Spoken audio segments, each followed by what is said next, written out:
5ನೇ ತರಗತಿ ಮುಗಿಸಿದವ ನಾನು ಪೆರಡೂರು ಮೇಳದ ಕ್ಯಾಂಟೀನಿಗೆ ಹೋಗಿದ್ದೇನೆ. ಪೆರಡೂರು ಮೇಳದ ಕ್ಯಾಂಟೀನಿಗೆ 1 ವರ್ಷ ಹೋಗಿದ್ದೇನೆ. ಜೋಡಾಟದಲ್ಲಿ ಎದುರು ಕೆಲವರೆಲ್ಲ ಸಿಕ್ಕಿದ್ದಾರೆ. ಅವರೇ ಕೆಲವರೆಲ್ಲ ಹೋಗಿ ಬಂದು ನೀವು ನೀರು ಕುಡಿತಿದ್ರೆ ಬಿಟ್ಟು ನಾವೇನು ನೀರು ಕುಡಿದವರಲ್ಲ. ಜೋಡಾಟದಲ್ಲಿ 2-3 ವೇಷ ಮಾಡ್ತಿದ್ವಿ ನಾವು. ಅಷ್ಟು ವೇಷ ಮಾಡಿದ್ರು ಸುಸ್ತಾಗುದಿಲ್ಲ ಆಯ್ತು ನಮಗೆ. ಮಾಡ್ಬೇಕೇನೋ ಅಂತ ಒಂದು ಹುಮ್ಮಸ್ಸ ಇರ್ತಿತ್ತು. ಸಾಂಪ್ರದಾಯಿಕ ಮಾಡುದು ಕೂಡ ಅದು ಹಿಂದಿನವ್ರು ಮಾಡಿಟ್ಟದು, ಅವರಂತೆ ನಾವು ಮಾಡ್ಬೇಕಾ ಕೇಳುವವರು ಇದ್ದಾರೆ. ಭಾರಿ ಕಷ್ಟ ಹೇಳುವುದು. ಹೇಳಿದವ್ರ ಮೇಲೆ ಜೋರಾಗೋರು ಇದ್ದಾರೆ.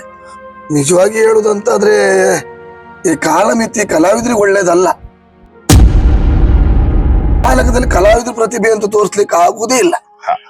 ಒಟ್ಟು ವೇಷ ಮಾಡ್ಕೊಂಡು ಹೋದ ಬಂದ ಅಷ್ಟೇ. ಇಂಥ ವೇಷ ಮಾಡಿದ್ರೆ ಸಾಕು, ನಾನು ಇಂಥ ವೇಷ ಮಾಡಿದ್ದೇನೆ ಅಂತ ವಾಟ್ಸಪ್ ಹಾಕಿ ಬಿಡ್ತಾರೆ, ಫೇಸ್ಬುಕ್ ಹಾಕಿ ಬಿಡ್ತಾರೆ, ಪ್ರಚಾರ ಮಾಡ್ಕೊಳ್ತಾರೆ. ನಮ್ಮದು ಹಾಗೇನೂ ಇಲ್ಲ. ನಾವು ಮಾಡಿದ ವೇಷ ಜನರು ನೋಡಿಯೇ ಹೊಗಳ್ಬೇಕೇನ. ಇವಾಗ ಕಲೆ ಇದ್ರೆ ಏನು ಹೇಳುವಾಗಿಲ್ಲ. ಯಾಕಂದ್ರೆ ಬರ್ತಾಗೆ ಅಭಿಮನ್ಯು ಮಾಡ್ಬೇಕು, ಬೊಬ್ರವನು ಮಾಡ್ಬೇಕು, ಸ್ವಧನ್ವ ಮಾಡ್ಬೇಕಂತ ಹೇಳೋರೆ.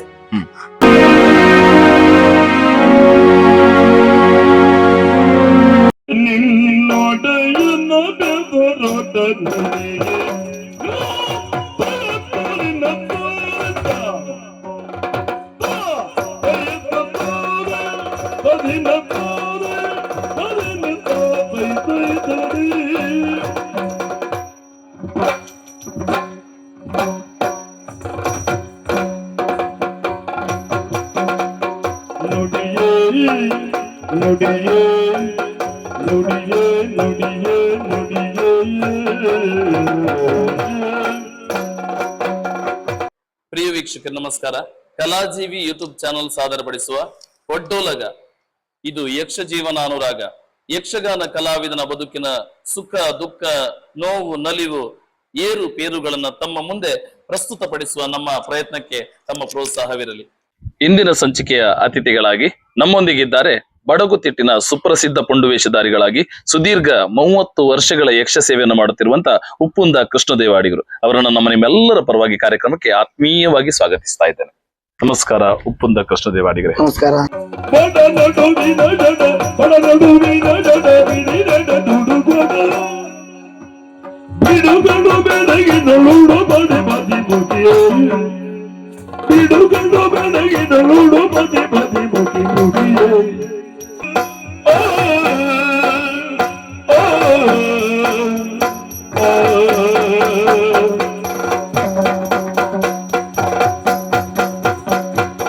ಪ್ರಿಯ ವೀಕ್ಷಕರೇ, ಕಾರ್ಯಕ್ರಮವನ್ನು ನೋಡಿ ಹಾಗೆ ಸುಮ್ಮನಾಗಬೇಡಿ. ನಮ್ಮ ಕಲಾಜೀವಿ ಯೂಟ್ಯೂಬ್ ಚಾನಲ್ ಅನ್ನ ಸಬ್ಸ್ಕ್ರೈಬ್ ಮಾಡಿ, ಶೇರ್ ಮಾಡಿ, ನಮ್ಮನ್ನ ಪ್ರೋತ್ಸಾಹಿಸಿ. ನಮ್ಮ ಚಾನೆಲ್ ಅನ್ನು ಸಬ್ಸ್ಕ್ರೈಬ್ ಮಾಡಿ ಪ್ಲೀಸ್. ನಮಸ್ಕಾರ ಉಪ್ಪುಂದ ಕೃಷ್ಣದೇವಾಡಿಗರೇ. ನಮಸ್ಕಾರ. ಒಡ್ಡೋಲಗ ಕಾರ್ಯಕ್ರಮ ಕಲಾಜೀವಿ ಯೂಟ್ಯೂಬ್ ಚಾನಲ್ ಸಾದರಪಡಿಸುವ ಈ ಒಡ್ಡೋಲಗ ಕಾರ್ಯಕ್ರಮದ ಅತಿಥಿಗಳಾಗಿ ತಾವಾಗಮಿಸಿದ್ರಿ. ಎಲ್ಲ ಪ್ರೇಕ್ಷಕರಿಗೆ ವೀಕ್ಷಕರಿಗೆ ಪ್ರೀತಿಯ ಸ್ವಾಗತವನ್ನ ಕೋರ್ತಾ ತಮಗೂ ಕೂಡ ಆತ್ಮೀಯವಾದ ಸ್ವಾಗತವನ್ನು ಕೋರ್ತಾ ಇದ್ದೇವೆ. ಕೃಷ್ಣದೇವಾಡಿಗರೇ, ತಮ್ಮ ಸುದೀರ್ಘವಾದಂತ ಯಕ್ಷ ಪಯಣ, ಸುದೀರ್ಘವಾಗಿ 30 ವರ್ಷಗಳ ಯಕ್ಷ ಪಯಣದಲ್ಲಿ ಯಕ್ಷ ಗಾನದ ಕಲಾವಿದರಾಗಿ ನಮ್ಮನ್ನ ರಂಜಿಸಿದವರು ತಾವಿದ್ದೀರಿ. ತಮ್ಮ ಬಾಲ್ಯದ ಜೀವನಗಳು ಹೇಗಿತ್ತು ಎನ್ನುವುದಾಗಿ ನಮ್ಮ ಮುಂದೆ ಹಂಚಿಕೊಳ್ಬಹುದಾ? ಬಾಲ್ಯದ ಜೀವನ ಅಂದ್ರೆ ಬಡವರಾಗಿ ಹುಟ್ಟಿದ್ದು ನಾವು. ನಿಮ್ಮ ಊರು? ನಮ್ಮ ಊರು ಉಪ್ಪುಂದ. ಉಪ್ಪುಂದ ಹೊಳೆಬಾಗಿಲು ಬೈಲುಮನೆಯಲ್ಲಿ ಹುಟ್ಟಿದ್ದು ನಾನು. ತಮ್ಮ ತಂದೆ ತಾಯಿಗಳು? ನನ್ನ ತಂದೆ ಹೆಸರು ಸುಕ್ರದೇವಾಡಿಗ ಅಂತ, ತಾಯಿ ಹೆಸರು ನಾಗಿ ಅಂತ. ತಂದೆ ಈಗ ಇಲ್ಲ, ತಾಯಿ ಇದ್ದಾಳೆ. ಅವರು ದಾಂಪತ್ಯದಿಂದ ನಾವು 8 ಜನ ಮಕ್ಕಳು. 8 ಜನ ಮಕ್ಕಳು. ಎಷ್ಟು ಜನ ಗಂಡು, ಎಷ್ಟು ಜನ ಹೆಣ್ಣು? 6 ಜನ ಹೆಣ್ಣು, 2 ಗಂಡು. 2 ಗಂಡು ಮಕ್ಕಳು. ಅದರಲ್ಲಿ ನಾನು 2ನೇವ, ಮೊದಲನೇ ಅಕ್ಕ. ಆಮೇಲೆ 5 ಜನ ಹೆಣ್ಣು ಮಕ್ಕಳು, ಮತ್ತೊಬ್ಬ ತಮ್ಮ. ಒಟ್ಟು ನಾವು 8 ಜನ ಮಕ್ಕಳು. 8 ಜನ ಮಕ್ಕಳು. ತಮ್ಮದೊಂದು ಮಧ್ಯಮ ವರ್ಗದ ಕುಟುಂಬ. ಮಧ್ಯಮ ವರ್ಗದ ಕುಟುಂಬ. ತಮ್ಮ ಕುಟುಂಬದ ಬದುಕಿನ ವೃತ್ತಿ ಏನಾಗಿತ್ತು ಕೃಷ್ಣಣ್ಣ? ವೃತ್ತಿ ಏನೂ ಇಲ್ಲ ನಮ್ದು, ಇಂಥದ್ದೇ ಅಂತ ಏನಿಲ್ಲ. ಅಮ್ಮ ಕೂಲಿ ಕೆಲಸ ಮಾಡ್ತಾ ಇದ್ದವಳು, ಅಪ್ಪನೂ ಕೂಲಿ ಕೆಲಸವೇ ಮಾಡ್ತಿದ್ದವರು. ಆದ್ರೆ 8 ಜನ ಮಕ್ಕಳನ್ನ ಸಾಕೋದು ಬಾರಿ ಕಷ್ಟ ಆಗಿತ್ತು. ಈ ರೀತಿಯಾಗಿ ಒಂದು ಜೀವನ ನಡ್ಕೊಳ್ತಾ ಇತ್ತು ಕೂಲಿ ಕೆಲಸದಲ್ಲಿ. ತಾವು ವಿದ್ಯಾಭ್ಯಾಸಕ್ಕಾಗಿ ಎಲ್ಲಿ ಸೇರ್ಕೊಳ್ತೀರಿ? ಯಾವ ಶಾಲೆ ಸೇರ್ಕೊಳ್ತೀರಿ? ಉಪ್ಪುಂದ ದುರ್ಗಾ ಪರಮೇಶ್ವರಿ. ಎಷ್ಟನೇ ತರಗತಿ ತನಕ ತಾವು ಓದ್ತೀರಿ? ನಾನು 5ನೇ ತರಗತಿವರೆಗೆ ಹೋಗಿದ್ದೇನೆ. 5ನೇ ತರಗತಿ ತನಕ ವಿದ್ಯಾಭ್ಯಾಸ ಮಾಡಿದ್ದೇನೆ. ಮುಂದೆ ಕಲಿಬೇಕೆನ್ನೋ ಮನಸ್ಸು ಬರ್ಲಿಲ್ಲ? ಮುಂದೆ ಕಲಿಬೇಕೇನೋ ಮನಸ್ಸು ಉಂಟು, ಹಾ. ಆದ್ರೆ ಕಲಿಸುವವರು ಯಾರಿಲ್ಲ ಆಯ್ತು. ಕಲಿಸಲಿಕ್ಕೆ ಮುಂದೆ ಹೋಗಿ ಹಿಂದಿದ್ದೇವೆ ಅಂತ ಹೇಳುವವರು ಯಾರು ಇಲ್ಲ. ಹಾ ಹಾ ಹಾ. ಅದಕ್ಕಾಗಿ 5ನೇ ತರಗತಿಗೆ ಮುಗಿಸಿದ್ದೇನೆ ನಾನು. 5ನೇ ತರಗತಿಯ ಮುಗಿಸಿದ ತಾವು ಮುಂದೆ ಏನ್ ಮಾಡಿದ್ರಿ? 5ನೇ ತರಗತಿ ಮುಗಿಸಿದವ ನಾನು ಪೆರಡೂರು ಕ್ಯಾಂಟೀನ್ಗೆ ಹೋಗಿದ್ದೇನೆ. ಪೆರಡೂರು ಮೇಳದ ಕ್ಯಾಂಟೀನಿಗೆ ಹಾ 1 ವರ್ಷ ಹೋಗಿದ್ದೇನೆ ಹಾ. ಅಲ್ಲಿ ಕೆಲಸಗಾರನಾಗಿ. ಹಾ. ಆವಾಗ ನಮ್ಮೂರಿನವರು ಒಬ್ರು ಗಾಣಿಗರು ಕ್ಯಾಂಟೀನ್ ಮಾಡ್ತಿದ್ರು. ಹಾ. ಅವ್ರ ಜೊತೆ ಕೆಲಸಕ್ಕಾಗಿ ಹೋಗಿದ್ದೇನೆ ನಾನು ಹಾ ಹಾ ಹಾ. 1 ವರ್ಷ. ಹಾ. ಅದೇ ತದನಂತರ ನಾನು ಯಕ್ಷಗಾನ ಕಲಿಬೇಕು ಅಂತ ಆಸೆ ಹುಟ್ಟಿತು. ಆ ಒಂದು ಕ್ಯಾಂಟೀನ್ ಅಲ್ಲಿ ಇದ್ದು ಪೆರಡೂರು ಮೇಳದ ಆಟವನ್ನು ನೋಡಿ ಆಗ ಯಾವ ಪ್ರಸಂಗ ಆಗ್ತಿದೆ ಅನ್ನುವಂತ ನೆನಪಿದ್ಯಾ? ಅವ ಪ್ರಸಂಗ ಯಾವ್ದಂತ ಸರಿಯಾಗಿ ನೆನಪಿಲ್ಲ ನನಗೆ. ಕಲಾವಿದ್ರು ಯಾರಾದ್ರೂ ನೆನಪಿದ್ದಾರೆ? ಕಲಾವಿದ್ರು ಗೊತ್ತುಂಟು. ಹಾ. ಆವಾಗ ನಾಗರಾಜ ಶೆಟ್ರು, ಹಾ. ವಿಷ್ಣು ಹೆಗಡೆ ಅವರು, ಹಾ. ರಾಮನೈರಿ ಅವರು, ಹಾ. ಕುಮಟ ಗೋವಿಂದ ನಾಯ್ಕರು, ಹಾ. ದಾರೇಶ್ವರರು, ಹಾ. ಅವರೆಲ್ಲ ಇದ್ದಿದ್ರು. ಇಂತ ಮೇರು ಕಲಾವಿದರ ಒಂದು ಸೆಟ್ ಇರುವಾಗ ತಾವು ಕ್ಯಾಂಟೀನ್ ಅಲ್ಲಿ ಕೆಲಸ ಮಾಡ್ತೀರಿ. 1 ವರ್ಷ ಕ್ಯಾಂಟೀನ್ ಅಲ್ಲಿ ಕೆಲಸ ಮಾಡ್ತೀರಿ. 1 ವರ್ಷ. ಕೃಷ್ಣದೇವಾಡಿಗ್ರೆ, ಹಾ. 1 ವರ್ಷ ಯಕ್ಷಗಾನದ ಕ್ಯಾಂಟೀನ್ ಅನ್ನ ಮುಗಿಸಿದ ನಂತರ ಹೌದು ಯಕ್ಷಗಾನಕ್ಕೆ ಸೇರ್ಬೇಕೆನ್ನುವಂತ ಮನಸ್ಸು ಬಂತು. ನೀವು ಕ್ಯಾಂಟೀನ್ ನ ಕೆಲಸದ ಮಧ್ಯೆ ಯಕ್ಷಗಾನ ನೋಡ್ಲಿಕ್ಕೆ ಹೋಗ್ತಾ ಇದ್ದೀರಿ? ನೋಡ್ತಿದ್ದೇನೆ. ಒಂದು ಎಷ್ಟು ಹೊತ್ತು ನೋಡ್ತಾ ಇದ್ದೀರಿ? 1-2 ತಾಸು ಪುರ್ಸೊತ್ತಿದ್ದಾಗ, ಅಲ್ಲಿ ಕ್ಯಾಂಟೀನ್ ಅಲ್ಲಿ ಜನ ಇಲ್ಲದಿದ್ದಾಗ ಹೋಗಿ ನೋಡ್ತಿದ್ದೆ ನಾನು. ನೋಡ್ಕೊಂಡು ಬರ್ತಾ ಇದ್ರಿ. ಹೌದು. ಆ ರೀತಿಯಾಗಿ ಮತ್ತೆ ಆ ಕಾಲಕ್ಕೆ ನಿಮಗೆ ಒಡನಾಟ ಇತ್ತು ಕಲಾವಿದರಿಗೆ. ಹೌದು. ಕ್ಯಾಂಟೀನ್ ನ ಚಾವನ್ನ ಕೊಡೋದಕ್ಕೆಲ್ಲ ಒಡನಾಟಗಳು. ಈ ರೀತಿ ಕಲಿಬೇಕೆನ್ನುವಂತ ಮನಸ್ಸು ತಮ್ಮಲ್ಲಿ ಹುಟ್ಟುತ್ತದೆ. ಹೌದು. ತಮ್ಮನ್ನ ಯಕ್ಷಗಾನಕ್ಕೆ ಯಾರು ತರ್ತಾರೆ? ನಮ್ಮ ಮಾವನೇ ಉಪ್ಪುಂದ ಗಣೇಶ ದೇವಾಡಿಗ ಅಂತ. ಹಾ. ಅವರೇ ಯಕ್ಷಗಾನ ಹೆಜ್ಜೆಯಲ್ಲಿ ಹೇಳಿಕೊಟ್ಟವರು. ಉಪ್ಪುಂದ ಗಣೇಶ ದೇವಾಡಿಗರು ನಮ್ಮ ಮಾವ. ಹಾ. ಅವರೇ ನನಗೆ ಹೆಜ್ಜೆ ಹೇಳಿಕೊಟ್ಟಿದ್ದು. ಹಾ ಹಾ. ಆವಾಗ ಮೇಳಕ್ಕೆ ಸೇರಿದೆ ನಾನು. ಮನೆಯಲ್ಲೇ ಹೆಜ್ಜೆ ಕಲ್ತಿ? ಮನೆಯಲ್ಲೇ ಕಲ್ತಿದ್ದು. ಮಾವ ಕಲಿಸಿದ ಹೆಜ್ಜೆಯನ್ನು ಕಲ್ತಿರಿ? ಎಷ್ಟು ತಿಂಗಳುಗಳ ಕಾಲ ಕಲ್ತಿರಿ? ಕಲ್ತಿದ್ವಾರೆ ಕಡಿಮೆ ನಾನು. ಹಾ. ಹೆಜ್ಜೆ 6 ತಿಂಗಳು ಕಲ್ತಿದ್ದೇನೋ ಇಲ್ಲೋ. ಹಾ. ಸರಿ ಅಂದ್ರೆ ಸರಿ ಹೇಳಿ ಕೊಡಗು ಅವರಿಗೆ ಪುರ್ಸೊತ್ತಿರೋದಿಲ್ಲ. ಹಾ. ನಾವು ಅಲ್ಪ ಸ್ವಲ್ಪ ನಿಮ್ಮ ಕಲ್ತಿದ್ದೆ. ಮಾವ ಗಣೇಶ ದೇವಾಡಿಗರು ಕಲಾವಿದ್ರ? ಹೌದು, ಕಲಾವಿದ್ರು. ದೊಡ್ಡ ಕಲಾವಿದ. ಹೌದು. ಸಾಲಿಗ್ರಾಮ ಮೇಳದಲ್ಲಿ, ಹಾ. ಮುಂದರ್ತಿ ಮೇಳದಲ್ಲಿ, ಸೌಕೂರು ಮೇಳದಲ್ಲಿ ಹಾ. ಎಲ್ಲ ಇದ್ದಿದ್ರು. ಆ ರೀತಿಯಾಗಿ ವಂಶ ಪಾರಂಪರ್ಯವಾಗಿ ಯಕ್ಷಗಾನದ ಸೆಳೆತವು ಕೂಡ ಬಂತು. ತಾವು ಹೆಜ್ಜೆಯನ್ನು ಕಲ್ತ್ಕೊಂಡ್ರಿ. ಹೌದು. ಒಂದು ತಕ್ಕಷ್ಟು ಮಟ್ಟಿಗೆ ಕಲ್ತ್ಕೊಂಡ್ರಿ. ಹೌದು. ಅಲ್ಲಿಂದ ಯಾವ ಮೇಳಕ್ಕೆ ಹೋಗ್ತೀರಿ? ಅಲ್ಲಿಂದ ನಾನು ಹೋಗಿದ್ದು ನಾಗರಕೊಡಿಗೆ ಮೇಳಕ್ಕೆ. ನಾಗರಕೊಡಿಗೆ ಮೇಳಕ್ಕೆ? ಕೋಡಂಗಿ ವೇಷ ಮಾಡ್ಲಿಕ್ಕಾಗಿ ಹೋದೆ ನಾನು. ಹಾ ಹಾ. ಅಲ್ಲಿ ಕೋಡಂಗಿ ವೇಷ ಮಾಡುದು, ಜವಳಿ ಒಣಸುದು. ಹಾ. ಅಲ್ಲಿನಲ್ಲಿ ಜವಳಿ ಒಣಸುದು, ರಾತ್ರಿ ಕೋಡಂಗಿ ಮಾಡುದು, ಇಷ್ಟೇ. ಹಾ. ಅದು ಬಿಟ್ಟು 1 ವರ್ಷ ಬಚ್ಕಾರ ಮೇಳಕ್ಕೆ ಹೋದೆ ನಾನು ಬಾಲಗೋಪಾಲ ವೇಷಕ್ಕಾಗಿ. ಹಾ. ತದನಂತರ ನಾನು ಸಿರ್ಸಿ ಮೇಳಕ್ಕೆ ಹೋದೆ ಬಾಲಗೋಪಾಲ ವೇಷಕ್ಕಾಗಿ. ಹಾ. ಕಡೆ ಪೆರಡೂರು ಮೇಳಕ್ಕೆ ಬಂದಿದ್ದೇನೆ ನಾನು. ಯಾವ ಪೆರಡೂರು ಮೇಳದಲ್ಲಿ ಕ್ಯಾಂಟೀನ್ ಅಲ್ಲಿ ಕೆಲಸ ಮಾಡಿದ್ರು ಹಾ.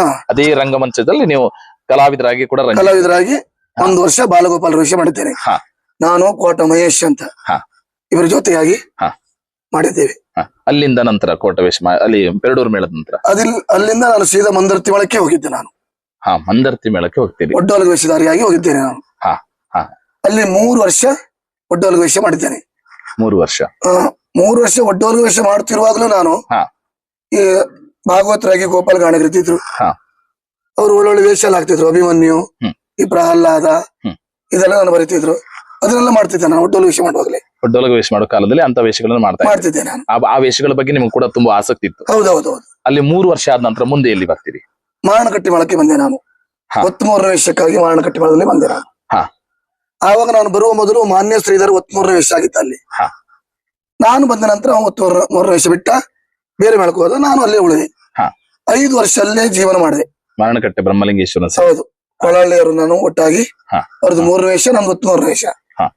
ಒಂದು 5 ವರ್ಷ ಕಾಲ ಕಳೆದೆ ನಾನು. ಆಗ ಸುಮಾರು ಅನುಭವಗಳ ನಿಮ್ಗೆ ಸಿಕ್ಕಿದ್ರು. ಹೌದು. ಆ ಮಾರಣಕಟ್ಟೆಯ ಮೇಳದ ನಂತರ ತಾವು ಎಲ್ಲಿ ಹೋಗ್ತೀರಿ? ನಂತರ ಬಂದಿರದೆ ಸೌಕೂರು ಮೇಳಕ್ಕೆ ನಾನು. ಸೌಕೂರು ಮೇಳಕ್ಕೆ? ಸೌಕೂರು ಮೇಳಕ್ಕೆ ತಮ್ಮ ಯಕ್ಷ ಪಯಣದ ಹೆಚ್ಚಿನ ದಿನಗಳನ್ನ ಸೇವೆಯನ್ನ ನೀಡಿರುವುದೇ ಸೌಕೂರು ದುರ್ಗಾ ಸೌಕೂರು ಮೇಳದಲ್ಲಿ. ಅಲ್ಲಿಗೆ ಬಂದು ಸೌಕೂರು ಮೇಳಕ್ಕೆ ಬಂದು ಎಷ್ಟು ವರ್ಷ ಆಯ್ತು? ಹೆಚ್ಚು ಕಡಿಮೆ ಒಂದು 23 ವರ್ಷ ಆಯ್ತು. ತಮ್ಮ ಕಲಾ ಜೀವನ ಇರುವುದು 30 ವರ್ಷ. 23 ವರ್ಷಗಳ ಒಂದು ಸುದೀರ್ಘ ಸೇವೆ. ಹೌದು. ಆ 7 ವರ್ಷಗಳಲ್ಲಿ ಅಷ್ಟು ಮೇಳಗಳನ್ನು ಪೂರೈಸಿ ಬಂದ 23 ವರ್ಷಗಳ ಸೇವೆನ ಈ ಸೌಕೂರು ಮೇಳಕ್ಕೆ ಬರುವಾಗ ಯಾವ ಸಾಲಿನ ವೇಷಕ್ಕೆ ಸೇರ್ತೀರಿ ಕೃಷ್ಣಣ್ಣ? ನಾನು 3ನೇ ವೇಷಕ್ಕಾಗಿ ಬಂದಿದ್ದೆ ನಾನು ಸೌಕೂರು ಮೇಳಕ್ಕೆ. ಅಲ್ಲಿ 23ನೇ ವೇಷ ಮಾಡ್ತಿದ್ದೆ ಮಾರಣಕಟ್ಟೆಯಲ್ಲಿ. ಇಲ್ಲಿಗೆ 3ನೇ ವೇಷಕ್ಕಾಗಿ ಬಂದಿದ್ದೆ ನಾನು. ನನ್ನನ್ನು ಕರೆ ತಂದವರು ಕೋಡಿ ವಿಶ್ವನಾಥ್ ಗಾಣಿಗರು. ಕೋಡಿ ವಿಶ್ವನಾಥ್ ಗಾಣಿಗರು ತಮ್ಮನ್ನು ಕರೆ ತರ್ತಾರೆ. ಆಗ ಒಂದು ಸೊಟ್ಟಿತ್ತು ಕೋಟ ಕೋಡಿಯವರ ಜೋಡಿ. ಆ ಕಾಲದಲ್ಲಿ ತಾವಿದ್ರಿ. ಅಲ್ಲಿ ಬಂದ ನಂತರ ಅಲ್ಲಿ ತಾವುಗಳು 23 ವರ್ಷದಲ್ಲಿ ಅನೇಕ ವೇಷಗಳನ್ನ ಮಾಡ್ತೀರಿ. ತಮ್ಗೆ ಹೆಸರು ಬಂದಂತದ್ದು ಪುಂಡು ವೇಷಗಳಲ್ಲಿ. ಆ ಪುಂಡು ವೇಷ ಎನ್ನುವಂಥದ್ದು ಕೃಷ್ಣ ದೇವಾಡಿ ಒಪ್ಪುಂದ ಎನ್ನುವುದಕ್ಕೆ ಬಹಳಷ್ಟು ಹೆಸರನ್ನು ಕೊಡ್ತಾರೆ. ಯಾವೆಲ್ಲ ತಮಗೆ ಹಿತವೆನಿಸಿಕೊಂಡಂತ ಹೆಸರು ತಂದಂತ ವೇಷಗಳಂತ ನೆನಪಿಸಬಹುದು? ನನಗೆ ಹೆಸರು ತಂದಿದ್ದು ಅಭಿಮನ್ಯು, ಹಾ. ಬಬ್ರುವಾಹನ, ಹ್ಮ್. ಕುಶಲವ, ಹ್ಮ್. ಕಡೆಗೆ ಕೃಷ್ಣ, ಹಾ. ಇದೆಲ್ಲ ಮತ್ತೆ ಈಗ ಹೊಸ ಪ್ರಸಂಗ ಉಂಟಲ್ಲ, ಹಾ. ರಂಗನಾಯಕಿ, ಹಾ. ಅದರಲ್ಲಿ ಶ್ರೀರಂಗ ಮಾಡಿದ್ದೇನೆ ನಾನು, ಯಚ್ಚಮ ನಾಯಕ ಮಾಡಿದ್ದೇನೆ, ಮತ್ತೆ ಧರ್ಮಸಂಕ್ರಾಂತಿ, ಹಾ. ಅದರಲ್ಲಿ ಚರಿತ್ರ ಸೇನ ಮಾಡಿದ್ದೇನೆ, ಹಾ. ಕಡಿ ಮೇಘಮಯೂರಿ, ಹಾ. ಅದರಲ್ಲಿ ಶಶಾಂಕ ಮಾಡಿದ್ದೇನೆ.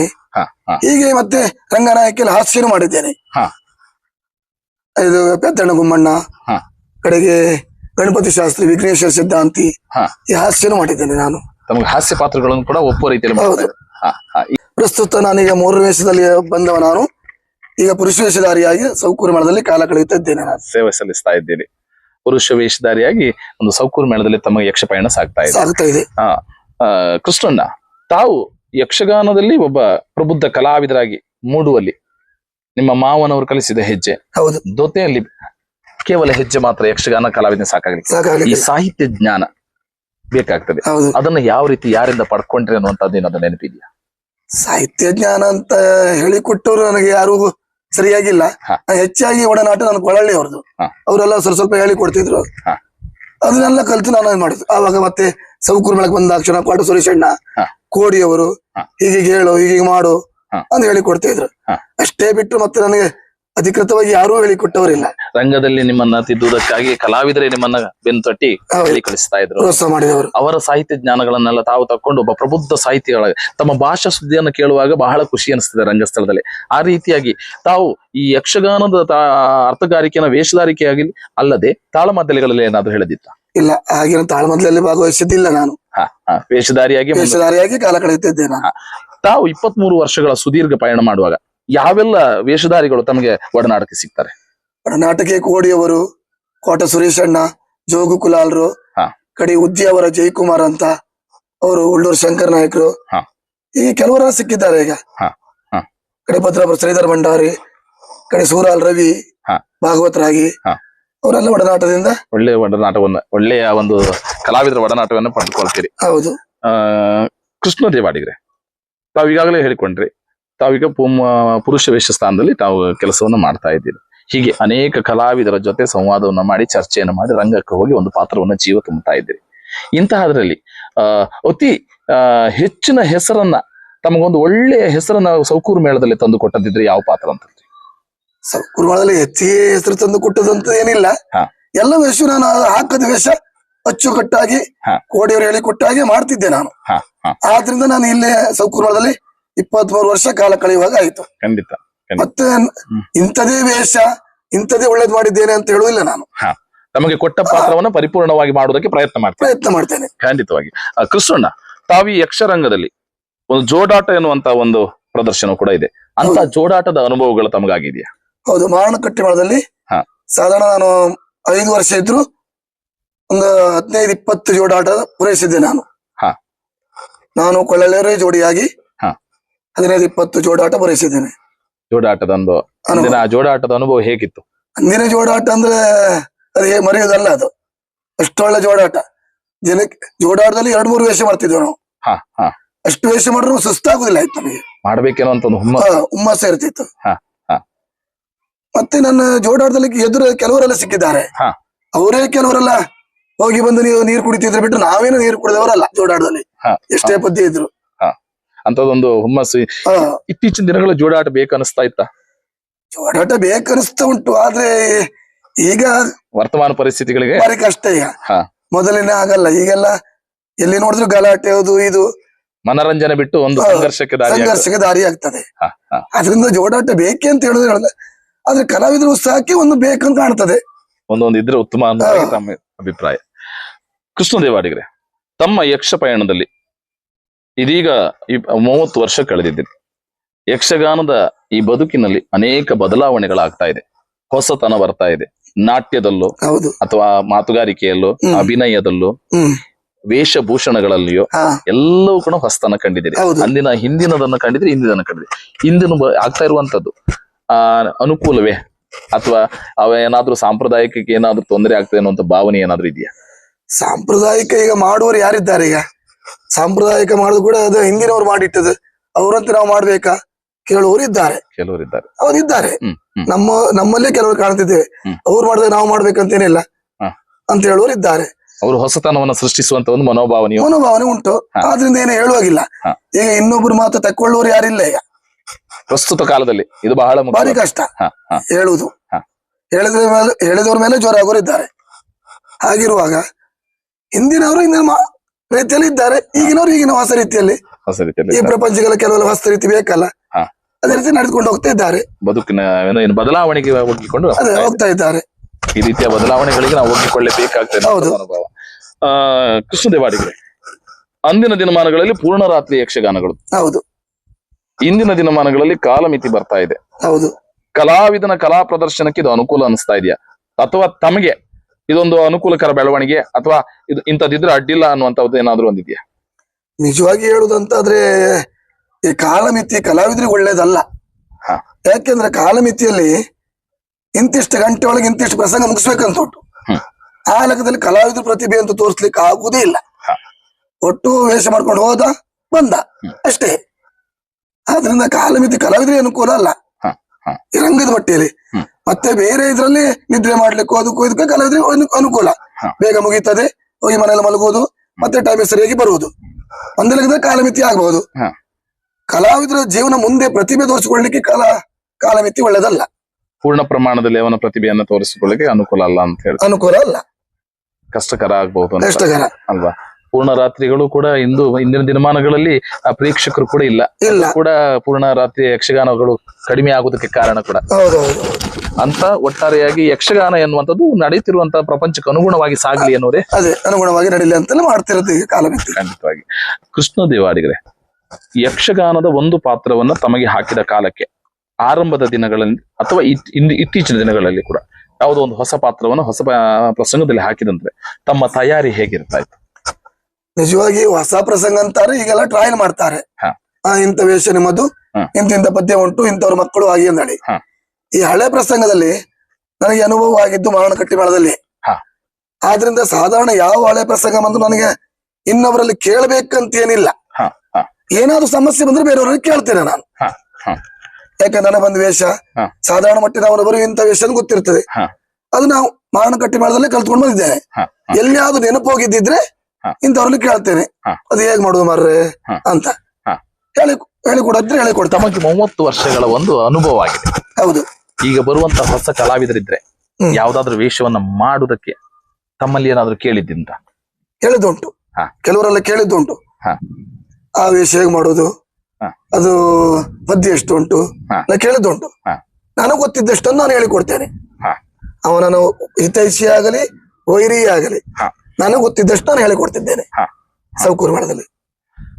ಆ ರೀತಿಯಾಗಿ ಕಲಿಯುವವರಿಗೆ ಪ್ರೋತ್ಸಾಹ ಉಂಟು. ಕೃಷ್ಣದೇವಾಡಿಗರು, ಯಕ್ಷಗಾನ ಬದುಕು ಇಂದಿನ ಕಾಲಮಾನದಲ್ಲಿ ಕಲಾವಿದನಿಗೆ ಬದುಕಿಗೆ ಒಂದು ಉತ್ತಮವಾದಂತ ಸ್ಥಾನಮಾನ ಹೆಸರು ತಂದು ಕೊಟ್ಟಿದೆ. ಹಾಗೆ ಆರ್ಥಿಕವಾದ ಭದ್ರತೆಯನ್ನು ಕೊಟ್ಟಿದೆಯಾ? ಆರ್ಥಿಕವಾದ ಭದ್ರತೆ ಎಂತ ಅಂತ ಹೇಳುದು, ಯಾಕೆಂದ್ರೆ ಹೇರಾಳ ಇದ್ದವರಿಗೆ ಯಕ್ಷಗಾನ ತೊಂದರೆ ಇಲ್ಲ. ನಮ್ಮಂತ ಬಡ ಕಲಾವಿದ್ರೆ ಯಕ್ಷಗಾನ ಭಾರಿ ಕಷ್ಟ, ಅಂತೂ ಜೀವನ ಆಗ್ತದೆ. ಆದ್ರೆ ನಮ್ದಲ್ಲಿ ಏನ್ ಗೊತ್ತು, ಇವತ್ತು ಆಯ್ತು ನಾಳೆ ಏನು ಎನ್ನುವ ಹಾಗೆ ಜೀವನ ನಮ್ಮದು. ಇಂದಿಗೆ ಅದು ಇಂದಿಗೆ ನಾಳೆಗೆ ಹಾಗೆ. ಯಕ್ಷಗಾನದಲ್ಲಿ ಹೆಸರು ಮಾಡೋರು ಇದ್ದಾರೆ, ದುಡ್ಡು ಮಾಡಿದವರು ಇದ್ದಾರೆ. ನಾವು ಹೆಸರು ಹೇಳುವಷ್ಟು ಮಾಡ್ಲಿಲ್ಲ ಅಂತ ಹೇಳಿದ್ರೆ ಆವಾಗ ಎಲ್ಲ ಅಷ್ಟು ಪ್ರಚಾರ ಮಾಡುವವರು ಯಾರಿಲ್ಲ. ಈಗ ಪ್ರಚಾರಕ್ಕೆ ಬರುವಾಗ ನಮಗೆ ಸ್ವಲ್ಪ ವರ್ಷ ಆತ ಬಂತು.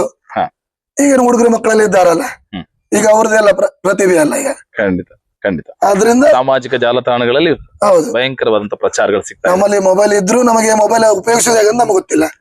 ಈಗೆಲ್ಲ ಆಗಲ್ಲ, ಇಂಥ ವೇಷ ಮಾಡಿದ್ರೆ ಸಾಕು, ನಾನು ಇಂಥ ವೇಷ ಮಾಡಿದ್ದೇನೆ ಅಂತ ವಾಟ್ಸಪ್ ಹಾಕಿ ಬಿಡ್ತಾರೆ, ಫೇಸ್ಬುಕ್ ಹಾಕಿ ಬಿಡ್ತಾರೆ, ಪ್ರಚಾರ ಮಾಡ್ಕೊಳ್ತಾರೆ. ನಮ್ಮದು ಹಾಗೇನು ಇಲ್ಲ. ನಾವು ಮಾಡಿದ ವೇಷ ಜನರು ನೋಡಿಯೇ ಹೋಗ್ಬೇಕೇನ, ಬಾಯಿಂದ ಬಾಯಿಗೆ ಹೋಗ್ಬೇಕೆ ಬಿಟ್ರೆ ಬಾಯಿಂದ ಬಾಯಿಗೆ ಹೋಗ್ಬೇಕೇನ, ನಾವು ಪ್ರಚಾರ ಮಾಡಿಕೊಳ್ಳೋರಲ್ಲ. ಆದ್ರಿಂದ ಜೀವನ ನಮ್ದೆಲ್ಲ ಜೀವನ ಬಾರಿ ಕಷ್ಟ ಯಕ್ಷಗಾನದಲ್ಲಿ. ಬದುಕಿಗೆ ಯಕ್ಷಗಾನ ಎನ್ನುವಂಥದ್ದು ಈ ರೀತಿಯಾಗಿ ಯಕ್ಷಗಾನ ಕಲಾವಿದರಿಗೆ ಒಂದು ಆರ್ಥಿಕ ಭದ್ರತೆಯ ಒಂದು ಸ್ಥಿರತೆ ಯಾವುದಾದ್ರೂ ಒಂದು ಕಾನೂನುಗಳು ಬಂದಿದ್ರೆ ಒಳ್ಳಿತಲ್ವಾ? ಇಲ್ಲಿವರೆಗೆ ಗೌರ್ಮೆಂಟ್ ಇಂದ ಯಾವ ಕಾನೂನು ಬರಲಿಲ್ಲ. ಈಗ ಯಕ್ಷಗಾನಕ್ಕಾಗಿ, ಯಕ್ಷಗಾನ ಕಲಾವಿದರಿಗಾಗಿ ಪಟ್ಲ ಫೌಂಡೇಶನ್ ಅವರಿಂದ ಇನ್ಸೂರೆನ್ಸ್ ಅದೆಲ್ಲ ಏನಾದ್ರು ಮಾಡಿದ್ದಾರೆ. ಹ್ಮ್. ಮನೆ ಕಟ್ಟೋರಿಗೆ ಮನೆ ಸಹಾಯ ಮಾಡುವುದು, ಹ್ಮ್. ಏನೋ ಆರ್ಥಿಕ ನೆರವು ಬೇಕಾದ್ರೆ ಸಹಾಯ ಮಾಡುವುದು ಹ್ಮ್. ಎಲ್ಲ ಮಾಡಿದ್ದಾರೆ. ಹಾ. ನನಗೂ ಪಟ್ಲದವರು ಸಹಾಯ ಮಾಡಿದ್ದಾರೆ. ಹಾ. ನನ್ನ ಹೆಂಡತಿ ಸ್ವಲ್ಪ ಆಪರೇಷನ್ ಇದ್ದಿತ್ತು, ಹಾ. ಅವಾಗ ಒಂದು 15,000 ರೂಪಾಯಿ ಕೊಟ್ಟಿದ್ದಾರೆ. ಹಾ. ಅವಾಗ ಸಹಾಯ ಮಾಡಿದ್ರಿ. ಎಲ್ಲ ಕಲಾವಿದರು ಸಹಾಯ ಮಾಡ್ತಾರೆ ಅವರಿಗೆಲ್ಲ. ಖಂಡಿತವಾಗಿ ಕಲಾವಿದರ ಕಾಮಧಿ ಎನ್ನುವಂತ ಪಟ್ಲರವರೇ ಕಲಾವಿದರಿಗೆ ಸಹಾಯ ಮಾಡ್ತಾರೆ ಬಿಟ್ರೆ ಸರ್ಕಾರದಿಂದ ಏನು ಬರ್ತಾ ಇಲ್ಲ. ಸರ್ಕಾರದಿಂದ ಏನೂ ಇಲ್ಲ. ಅಂತದ್ದು ಬರ್ಬೇಕು ಎನ್ನುವುದಾಗಿ ನಾವು ಆಶಿಸ್ತಾ ಇದ್ದೇವೆ. ಹೌದು, ಅದು ಬಂದ್ರೆ ಖಂಡಿತ ಕಲಾವಿದರಿಗೆ ಅನುಕೂಲ ಅಂತೀರಿ. ಒಂದು ಭದ್ರತೆ ಆಗ್ತದೆ. ಭದ್ರತೆ ಆಗ್ತದೆ. ಮತ್ತೆ ಮುಂದಿನ ದಿನಮಾನಗಳಲ್ಲಿ ಯಕ್ಷಗಾನ ಕ್ಷೇತ್ರಕ್ಕೆ ಬರುವ ಯುವ ಕಲಾವಿದರಿಗೆ ನೀವು ತಾವು ಏನು ತಮ್ಮ ಅನಿಸಿಕೆಗಳನ್ನ ಒಂದು ನುಡಿಗಳನ್ನ ಆಡ್ತೀರಿ?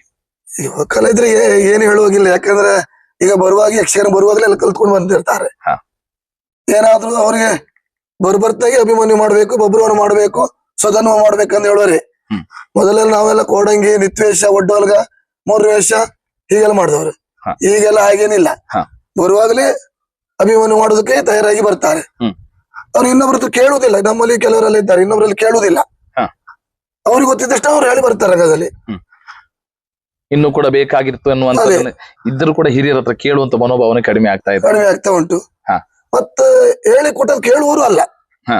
ಅದೇ ಆಗಿರುವಾಗ ಏನ್ ಮಾಡ್ಲಿಕ್ಕೆ ಸಾಧ್ಯ ಇಲ್ಲ. ಯುವ ಪೀಳಿಗೆ ಅಂತಿದ್ದು ಬಾರಿ ಕಷ್ಟ. ಈಗೆಲ್ಲ ಯೂಟ್ಯೂಬ್ ನೋಡ್ಕೊಂಡೇ ಬರೋರಲ್ಲ. ಹಾ. ವೇಷ ಮಾಡೋದಕ್ಕೆ.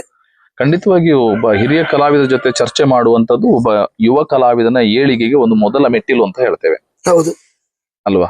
ಈ ರೀತಿಯಾಗಿ ನಮ್ಮ ಒಳ್ಳೆಯ ಒಡನಾಟದಿಂದ ನಾವು ಸಂಭಾಷಿಸಿಕೊಂಡಾಗ ಆ ಕಲಾವಿದನ ಪಾತ್ರವನ್ನು ಮತ್ತೆ ಕಟ್ಟಿಕೊಳ್ಳಬಹುದು. ಹೌದು. ಒಟ್ಟಾರೆಯಾಗಿ ಕಲಾವಿದರು ಕೇಳಿದ್ರೆ ನೀವು ಖಂಡಿತವಾಗಿ ಹೇಳಿಕೊಡ್ತೇನೆ ನಾನು. ಆದ್ರೆ ಕೇಳುವವರೇ ಇಲ್ಲ ಅಂತೀರಿ. ಕೇಳುವರಿಲ್ಲ ಅಲ್ವಾ? ಬದುಕು ಬಹಳಷ್ಟು ಮುಂದುವರಿತಾ ಹೋಗುತ್ತೆ. ಹೌದೌದು. ಕೃಷ್ಣದೇವಾಡಿಗ್ರೆ, ಯಕ್ಷ ಪಯಣದಲ್ಲಿ ತಾವು ಸುದೀರ್ಘವಾಗಿ ಈ ರಂಗಕ್ಕೆ ಬಂದ ನಂತರ ಮೆಚ್ಚಿಕೊಂಡಂತ ಅನೇಕ ಕಲಾವಿದರು ಇರ್ಬೋದು, ಅವರನ್ನ ಸ್ಮರಿಸಿಕೊಳ್ಬಹುದಾ? ಹೇಳ್ತೇನೆ. ನಗರ ಜಗನ್ನಾಥ ಶೆಟ್ರು, ಹಾ. ರಾಮನೇರಿ ಅವರು, ಗೋಪಾಲಾಚಾರ್ಯರು, ಹಾ. ಕಡೆಗೆ ಭಾಗವತಿಗೆ ಗೋಪಾಲ ಗಾಣಿಗರು, ಕಡೆ ಧಾರೇಶ್ವರರು. ನಾವು ನೋಡ್ರಲ್ಲ, ನಾವು ನೋಡ್ಲಿಲ್ಲ ನಾವು. ಮತ್ತೆ ಉಪ್ಪುಂದ ನಾಗೇಂದ್ರ ಅವರು, ಕೆಲವರೆಲ್ಲ ಕೊಳಲಿ ಕೃಷ್ಣ ಶೆಟ್ರು, ಹಾಗೆ ಕೆಲವು ಕಲಾವಿದರೆಲ್ಲ ನನ್ನ ಭಾರಿ ಮೆಚ್ಚುಗೆ ಕಲಾವಿದರು. ಅವರಲ್ಲಿರುವತಕ್ಕಂತ ಎಲ್ಲ ಒಂದು ಅವರ ಆವ ಭಾವ ವೇಷ, ಅವರ ವೇಷ ಎನ್ನುವಂತ ತಮಗೆ ಇಷ್ಟ ಕೊಡ್ತಾರೆ. ಹೌದೌದು. ಈ ರೀತಿಯಾಗಿ ಕಾಣ್ತಾ ಬೆಳೀತಾ ಬಂದವರು. ಈಗ ಕೆಲವರಿದ್ದಾರೆ, ವಿದ್ಯಾಧರದವರು, ಕಡೆಗೆ ಕೃಷ್ಣಯಾಜಿ ಅವರು, ಅವರೆಲ್ಲ ಭಾರಿ ಖುಷಿಯಾಗುದು ನನಗೆ ಅವ್ರ ವೇಷ ನೋಡುವಾಗ. ಕೃಷ್ಣ ಗಾಣಿಗರೆ, ತಾವು ಕೇವಲ ಕಲಾವಿದರಾಗಿ ರಂಗ ಪ್ರದರ್ಶನವನ್ನು ಮಾತ್ರ ಮಾಡ್ತೀರಾ ಅಥವಾ ಇತರ ಕಲಾವಿದರ ಪ್ರದರ್ಶನವನ್ನು ನೋಡ್ಲಿಕ್ಕೆ ಹೋಗ್ತೀರಾ? ನೋಡ್ಲಿಕ್ಕೆ ಹೋಗ್ತೇನೆ ನಾನು. ಸಮಯ ಇದ್ದಾಗ ಯಾವ್ಯಾವ ಕಲಾವಿದರು ಹೇಗೆ ಮಾಡ್ತಾರೆ ಅಂತ ನೋಡ್ಲಿಕ್ಕೆ ಹೋಗ್ತೇನೆ. ಬೇರೆ ಸಮಯದಲ್ಲಿ ಮತ್ತೆ ನಮ್ಮ ವೇಷ ಇರ್ತದೆ. ಖಂಡಿತ ತಮಗೆ ಅವಕಾಶ ಸಿಕ್ಕಾಗ ಖಂಡಿತವಾಗಿ ನೋಡ್ತೇನೆ. ಒಬ್ಬ ಪ್ರೇಕ್ಷಕನಾಗಿ ತಮಗೆ ಆ ಕಲಾವಿದನಿಂದ ಏನು ಸಿಗ್ತದೆ ಎನ್ನುವುದಾಗಿ ತಮ್ಮಲ್ಲಿ ಹೊಸತನ ನೋಡ್ತೇನೆ. ನೋಡುವಂತ ಒಂದು ಮನೋಭಾವ ಕೂಡ ತಮ್ಮಲ್ಲಿ ಖಂಡಿತವಾಗಿ ಅದು ಒಂದು ಒಳ್ಳೆಯ ಒಂದು ಮನೋಭಾವ, ಒಳ್ಳೆಯ ಕಲಾವಿದರ ಲಕ್ಷಣ ಕೂಡ. ಯಕ್ಷಗಾನ ಕಲಾವಿದರ ಬದುಕಿನ ಕತೆ, ವ್ಯತೆ, ನೋವು ನೋಲಿವುಗಳನ್ನ ಅನಾವರಣಗೊಳಿಸುವ ನಮ್ಮ ಕಲಾಜೀವಿ ಯೂಟ್ಯೂಬ್ ಚಾನೆಲ್ ನ ಸಬ್ಸ್ಕ್ರೈಬ್ ಮಾಡಿ, ಶೇರ್ ಮಾಡಿ, ನಿಮ್ಮವರಿಗೆಲ್ಲ ತಲುಪಿಸುವ ಮೂಲಕ ನಮ್ಮ ಪ್ರಯತ್ನಕ್ಕೆ ತಮ್ಮ ಪ್ರೋತ್ಸಾಹವಿರಲಿ.